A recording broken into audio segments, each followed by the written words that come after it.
जय श्री कृष्णा। राधे राधे। कार्तिक महीना है। कार्तिक महीने में जो कहानियाँ सुनी जाती है, कहानियों के दौर में आज हम सुनेंगे कल्प वृक्ष की कहानी। एक गांव में दो बहनें रहती थी। एक का नाम था ग्यारसी और एक का नाम था अमावसी। ग्यारसी बाई गरीब और अमावसी बाई अमीर थी। एक बार दोनों के भतीजों की शादी में भाभी ने दोनों को लेने भेजा। दोनों अपने पियर आई। अमावसी अच्छे और नए वस्त्र पहनकर आई, लेकिन ग्यारसी फटे पुराने कपड़ों में आ गई। शादी के बाद अमावसी को अच्छी सीख देकर विदा कर दिया, लेकिन जो ग्यारसी गरीब थी उस ग्यारसी को विदा नहीं किया। जब ग्यारसी से भाई ने विदा मांगी तो भाभी ने मायरे का बेस उसको पकड़ा दिया और वही देकर उसको विदा कर दिया।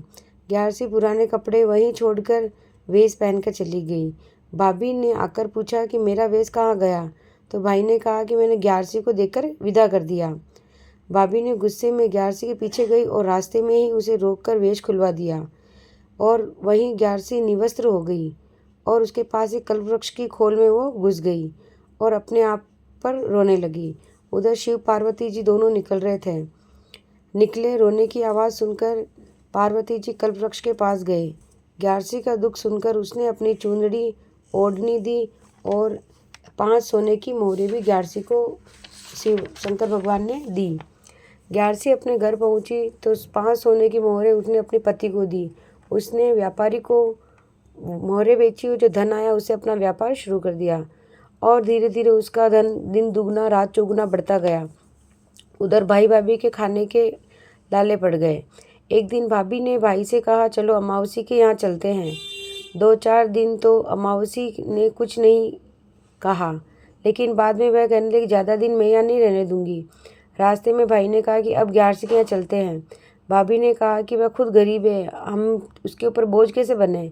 तो भाई ने कहा कि है तो बहन है ना, मिलना तो पड़ेगा।